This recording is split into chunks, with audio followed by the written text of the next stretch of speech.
अस्सलाम वालेकुम नाजरीन, मैं नाज सहतो हूँ और आप देख रहे हैं नैरेटिव विथ नाज। नाजरीन, इमरान खान साहब ने आज कहा, बल्कि ऐलान करने के अंदाज में कहा कि पीडीएम दफन हो चुकी का वाकई पीडीएम दफन हो चुकी है। पीडीएम के रहनुमा जो हैं वो तो कह रहे हैं कि 31 जनवरी तक सरकार को इस्तीफ़ा देने की मोहलत है, वरना उसके बाद हम देखेंगे कि ये इज़्ज़त से जा रहे हैं, नहीं तो फिर हमारे पास जो लॉन्ग मार्च का ऑप्शन है, इस्तीफ़ों का ऑप्शन है, मुख्तलिफ ऑप्शन मौजूद हैं। ये सियासी तकरार तो अपनी जगह है, लेकिन पाकिस्तान के मंजरनामे में बहुत सारी ऐसी डेवलपमेंट्स हो रही हैं जो पाकिस्तान के अगले दिनों का तयन भी करेंगे, और ये भी शायद हमें समझने में मदद मिलेगी कि दफन कौन हो रहा है। गुफ्तगू को आगे बढ़ाएं उससे पहले गुजारिश होगी कि ये चैनल सब्सक्राइब करें, उसको लाइक करें, कमेंट करें, शेयर करें। आपका इनपुट जो है वो हमें गाइड करेगा डिस्कोर्स को आगे बढ़ाने में। इमरान खान साहब की गुफ्तगू की बात हम कर रहे थे। इमरान खान साहब ने बड़ी वो एक टीम जो है तर्जुमानों की, ये पहली मरतबा पाकिस्तान के पॉलिटिकल गवर्नमेंट में ये हो रहा है कि उनके मिनिस्टर्स जो होते हैं, मिसाल के तौर पर आपको बाकी जो मिनिस्ट्रीज़ हैं, जो पब्लिक सर्विस की मिनिस्ट्रीज़ हैं, वो इतनी इफ़ेक्टिव नज़र नहीं आएंगी। हत्ता कि जो मिनिस्टर्स रखे हुए हैं, बाकी वज़ीर दाखिला हैं, वो अमूमन सियासत में बोलते हैं।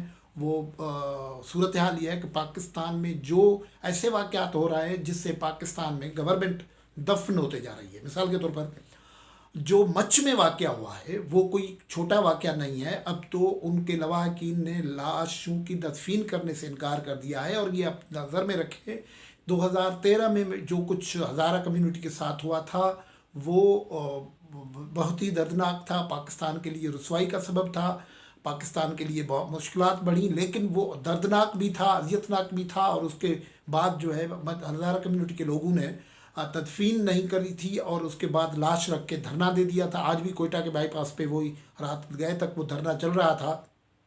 लेकिन उसके बाद क्या हुआ था? हुआ ये था कि कम अज़ कम बलूचिस्तान की हुकूमत चली गई थी, गवर्नर राज आ गया था। तो दफन कौन हो रहा है? इमरान खान साहब जो आज बात कर रहे थे, ये भी समझने की है। सिर्फ ये नहीं है, इस्लामाबाद में वो जो सत्ती लड़का है, नौजवान है, जिसको जिस तरीके से कत्ल किया गया है, अब उसके वर्षा इंटरनेशनल इस्लामाबाद में आपको पता है डिप्लोमेट्स मौजूद हैं, मुख्तलिफ तो इंटरनेशनल ऑर्गेनाइजेशंस मौजूद हैं, ह्यूमन राइट्स वाच वाले भी मौजूद हैं। अब ये इमरान खान साहब कहेंगे कि दुनिया में ये जो डिसइंफो लैब है, ये ज़ाहिर है वो अपना एक तरीके से काम भी कर रही है, ठीक है, लेकिन ये जो इंसानी हुकूक का वायलेशंस हो रही हैं, अब्यूज़ हो रहा है, उसके नतीजे में ख्वारी बदनामी पाकिस्तान की कौन ला रहा है? वो बात तो कोई कर नहीं रहा है, या इस वक्त करने की मुनासिब नहीं होगी। बात हम समझने की कर रहे हैं कि दफन कौन हो रहा है। इकानमी थी वो 5 पॉइंट समथिंग नेशनल जीडीपी थी, वो अब माइनस में चल रही है। दफन कौन हो रहा है? मतलब अपोजिशन हो रही है, पीडीएम हो रही है, सरकार हो रही है, या सरकार किसी और को दफन कर रही है? सरकार के पीडीएम के अंदर मसाइल मौजूद हैं पीडीएम के, लेकिन वो एक पॉलिटिक्स जो है, गुज़श्ता दिनों भी मैंने बात की थी, शेख अयाज साहब ने कहा कि ये मेली कुचेली है, बिल्कुल किसी बदसूरत है, जैसी भी है, लेकिन उसमें इतनी ताकत है, उसको सलाम करना चाहिए कि वो लड़ सकती है, सर उठा के चल सकती है।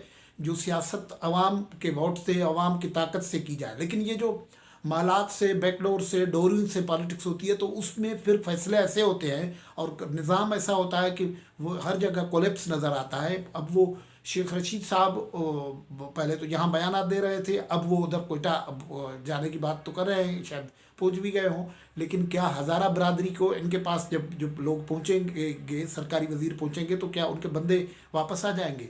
आज मैं उन मुतासरीन में से, लवाकिन में से लोगों के इंटरव्यूज़ देख रहा था, पढ़ रहा था। एक बच्ची नौजवान जो है वो कह रही थी कि हमारे पूरे इलाके में जहाँ से ये गरीब लोग थे जो मेहनत मजदूरी करने के लिए गए हुए थे, अब कोई मर्द नहीं बचा है जो हम तदफीन करें।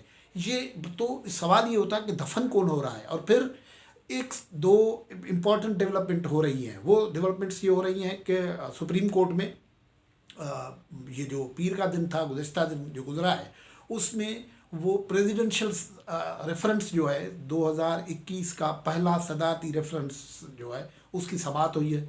वो रेफरेंस किस पे गया है? एक विजिबल चीज़ें हैं, कॉन्स्टिट्यूशन में लिखा हुआ है कि फ़लाँ फ़लाँ इंतखाब के बाद बाकी सब इलेक्शंस जो है, चीफ मिनिस्टर और प्राइम मिनिस्टर के इंतखाब के अलावा باقی سب انتخابات جو ہیں وہ سیکرٹ بیلٹ کے وسیلے سے ہوں گے. اب وہ یہ جہاں جتنے بکرات بیٹھے ہوئے ہیں سرکار میں وہ سب لگے ہوئے ہیں کہ ہم سپریم کورٹ سے گائیڈنس مانگے کہ یہ اوپن شو آف ہینڈ یعنی اوپن ووٹ سے سپریم کورٹ کے الیکشنز ہو سکتے ہیں یا نہیں. اب اس پہ آج میں کچھ ایکسپرٹس اور ان سے بات کر رہا تھا اسلام آباد میں، تو وہ سب سے بڑی امپورٹنٹ بات کہہ رہے ہیں وہ ہے بینچ کی کمپوزیشن. جسٹس گلزار صاحب ہیں، عمر عطا بدیال ہے، اعجاز الحسن صاحب ہیں، یحییٰ آفریدی صاحب ہیں، ایک صاحب جج صاحب معزز جسٹس اور بھی ہیں، 5 ججز کا بینچ ہے.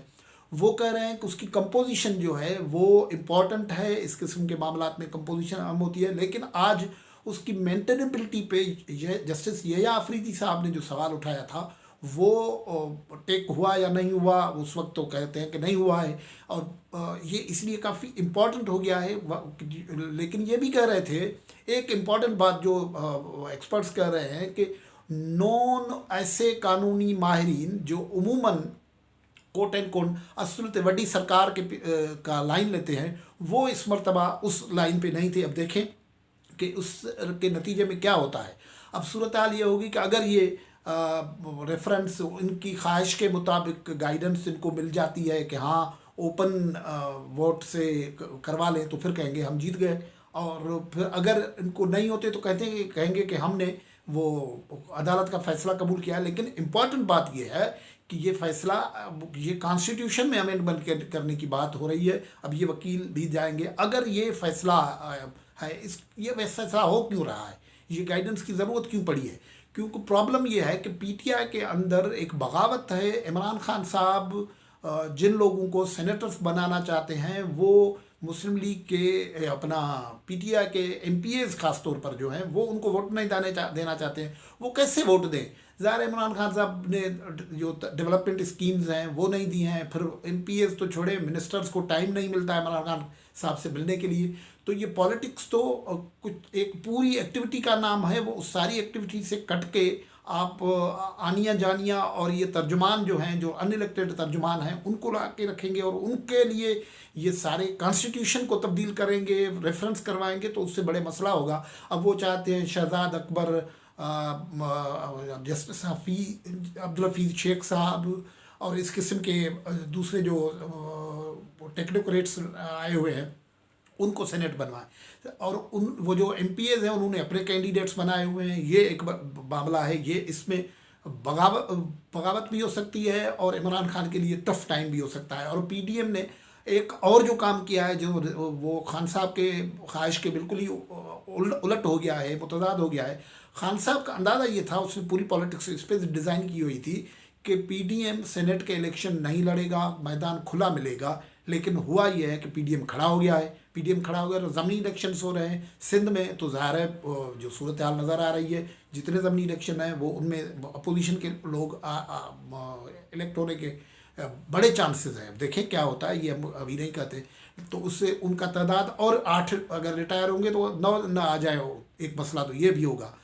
پھر خان صاحب کے اپنے لوگ نہیں جو ان کے چہیتے ہیں وہ نہیں ہوں گے، تو وہ اس طریقے سے ایک اور تدفین کا انتظام ہوگا کہ ان کا پولیٹیکل سپریم کورٹ نے کہا ہوا ہے کہ یہ ایڈوائزرز کیبنٹ میں نہیں آ سکتے. یہ ایک مسئلہ ہے. پھر اس سے بھی بڑا جو ایک بڑا ایشو ہو رہا ہے وہ ہو رہا ہے سینٹ میں. سینٹ کا اجلاس بھی تھا. اب اس میں یہ سرکار نے کنفیس آج کر لیا، ٹھیک ہے 11 نہیں. اگر وہ 2 انسان بھی آپ کنفیس کر رہے ہیں کہ نیب کی کسٹڈی میں ان کا موت ہوا ہے، تو 2 انسانوں کا خون ایف آئی آر تو ہوگی، کس کے خلاف تو ہوگی.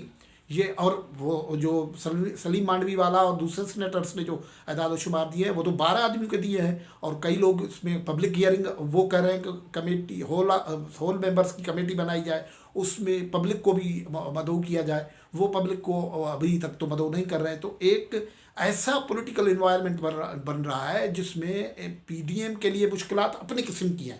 وہ تنظیمی طور پہ مختلف معاملوں پہ بیٹھتے ہیں، باہر بڑا شور ہوتا ہے، اختلافات ہیں، لیکن نکلتے ہیں سیشن سے بڑے اتفاق سے نکلتے ہیں.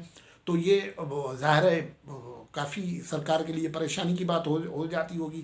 لیکن یہاں صورتحال یہ ہے کہ اب ان سے سیکیورٹی سنبھالی نہیں جاتی، لوگوں کا قتل. اور یہ جو हज़ारा वाला कत्ल हुआ है, ये कुछ पता नहीं है कि ये क्या गेम है इसमें। इससे पहले कह रहे हैं कि कुछ गिरफ्तारियां हुई थी, उसका रिएक्शन है क्या है, कुछ आईएसआईएस ने क्लेम कर लिया है। अब देखना ये है कि ये जो क्राइसिस हैं, आपको पता है कि जब 2013 में ये इस किस्म के मामलात हुए थे तो उससे ये इमरान खान साहब बड़े उस पर खेलते थे और अपोजिशन को तनकीद का निशाना बनाते थे। लेकिन अब एक मेचूरिटी का मुजाहरा तो अपोजिशन कर रही है कि उसको पोलिटिसाइज नहीं कर रही है, लेकिन ये जो सिक्योरिटी का ब्रीच हो रहा है और पाकिस्तान हर जगह पे इस किस्म के वाक़यात हो रहे हैं, ये पाकिस्तान के लिए ख़तरनाक हैं।